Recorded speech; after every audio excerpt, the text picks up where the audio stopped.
Hi, everybody. So, I wanted to talk about self love, right? With everything that happened through 2020 and the pandemic, there was a lot of introspection, which, if you don't know what introspection means, look it up. But more or less, it means just dealing with things inside you. And a lot of people were dealing with self love issues, right? They found out that I don't really like me. I don't really like who I am. I don't really like what I'm doing. So I want to really, and so there's been this journey throughout 2021 of growth and self-love for many of us, for many of myself included. More in 2020, but in 2021 also. So I want to really talk about self-love. And there is kind of a misconception about self-love, that self-love means I'm going to focus only on me, on only what I want, on only what makes me happy, on only what makes me smile and everything, and I'm not going to pay attention to anyone else. I'm just going to pay attention to me, and that whole thing. And I'm about my bag, and I don't care how what I am doing affects anyone, as long as I'm happy, as long as I feel good. And people are calling that self-love. And that is not self-love. That's selfishness. And there is a difference. How can you tell the difference between when you're doing self-love and when you're just being selfish? Some people say, oh, you have to be selfish sometimes. I'm not going to go down that road. But you have to focus on self sometimes. Yeah, because you can't, there's a saying, you can't draw from a well that's empty, right?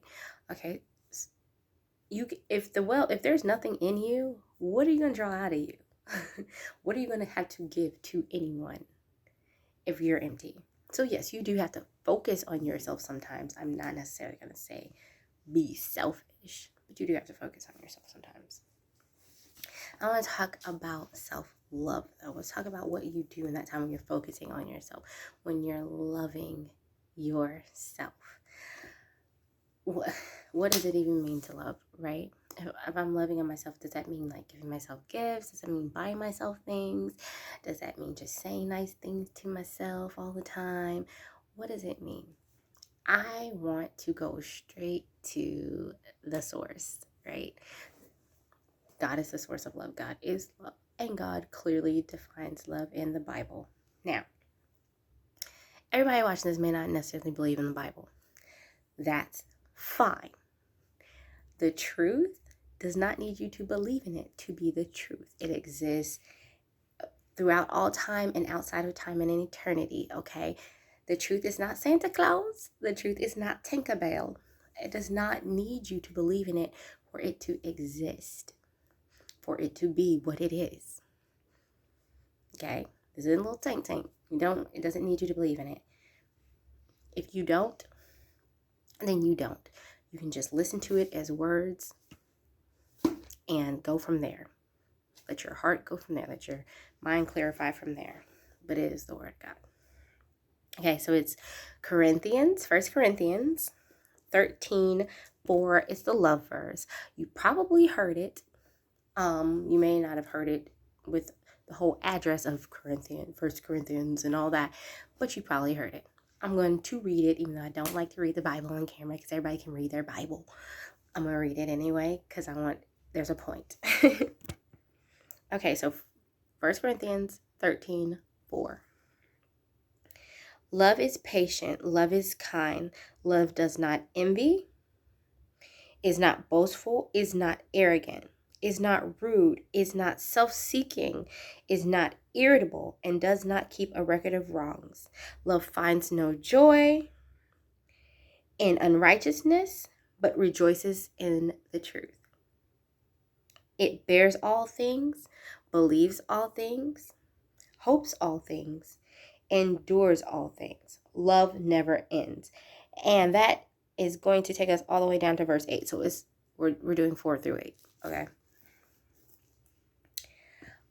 How does this relate to loving yourself? If you're going to love yourself, if you're really going to love yourself, take this verse and apply it to yourself. Okay, I'm going to do it for me real quick. I'm going to just do mine.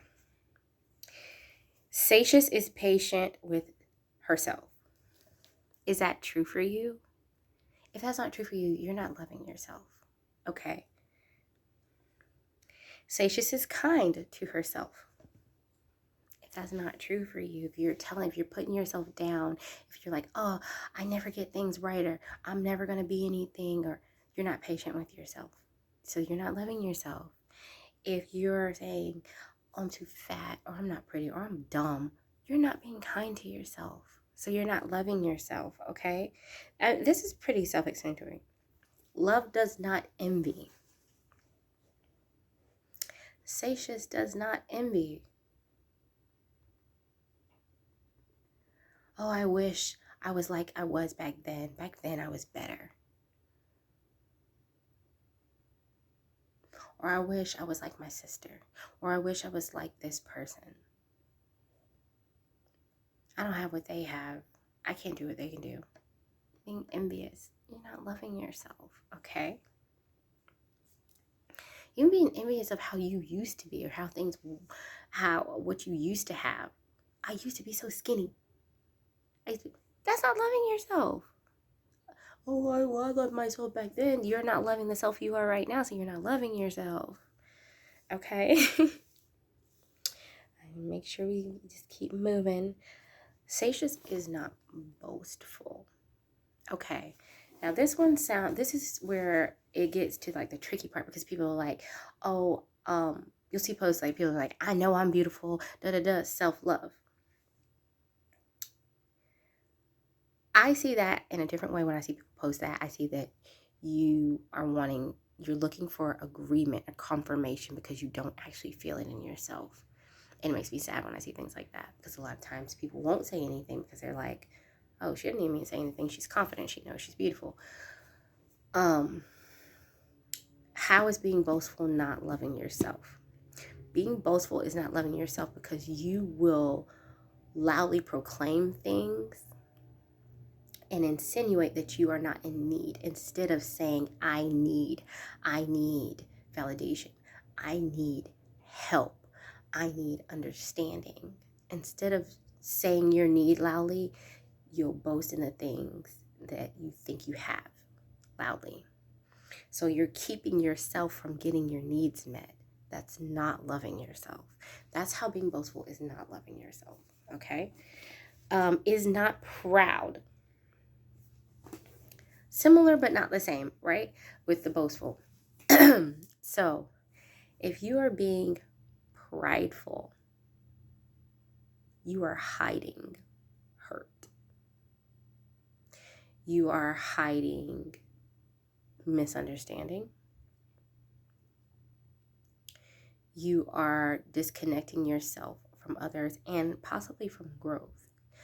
A prideful thing that I see in this generation that is contradictory to self-love is saying, that's just the way I am. That's a prideful statement. And it is insinuating that you can't be better than where you are right now. You can't be healed. You can't move in the direction of wholeness because it's just who I am right now. That's pride. Pride will keep you stuck, okay? Pride will keep you stuck. It will keep you stagnant. Stagnant things stink and they die, okay? Causing yourself to stink and rot, that's not loving yourself.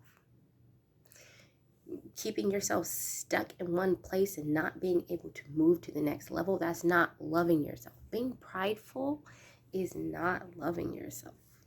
It's not. All right, we're going to keep moving because I want to get irritated. It's not irritable. Going off on yourself and other people, that is not loving yourself. First of all, it's a safety issue, okay? People have gotten shot for road rage. Like, they got so mad that they followed somebody, and the person they followed felt threatened and scared, and they shot them. Being irritable, being short-tempered, quick fuse. That ends a lot of people in jail and in a grave. That is not loving yourself. I just ain't gonna let nobody play me like that. Chasing people off from your life that actually care about you, but they just happen to be human and make mistakes. Just like you are human and make mistakes. But you're chasing off love and you're chasing off care from your life because you ain't gonna let nobody play you like that. Because you're so irritable at anything anybody does, as if you're not as human as they are. That's not loving yourself. That's not loving yourself. Because you're chasing love and care and relationships that could flourish into something beautiful away from your life. That's not loving yourself. Being irritable with yourself. Oh, I can't believe that I'm such an idiot. I can't believe I did that. I'm so stupid. Being so irritable with yourself. That's not loving yourself. Okay? Moving on. It's not self-seeking. I relate this to, so it's not self-seeking. It is better to give than to receive. That's how I kind of relate that one to, as far as self-love.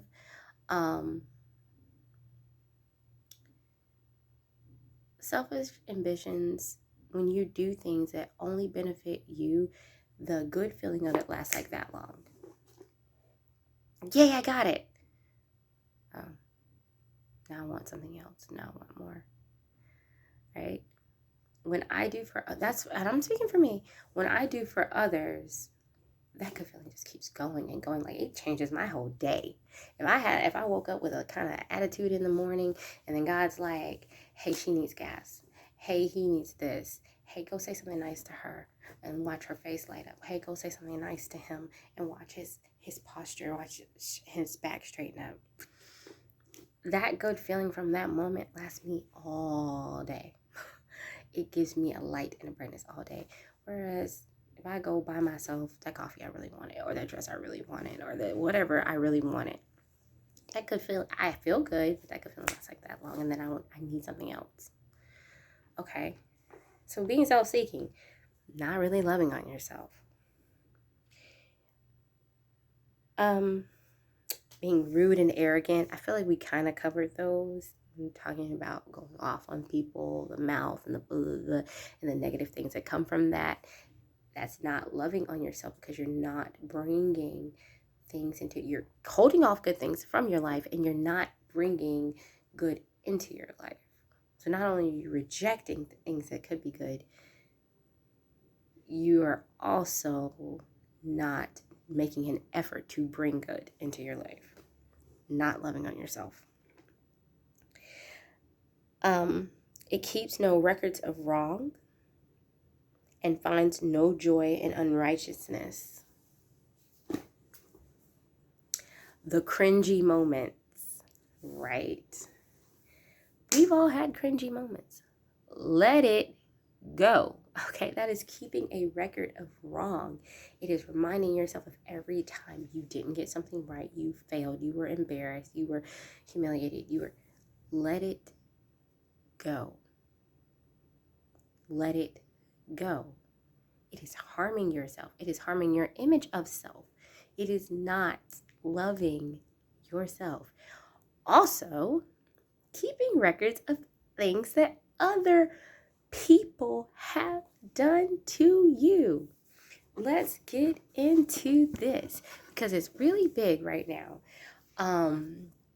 You hear a lot of men saying that women are evil and controlling, and you hear a lot of women saying that men are, I'm trying to think of a nice word for it, promiscuous and untrustworthy, right?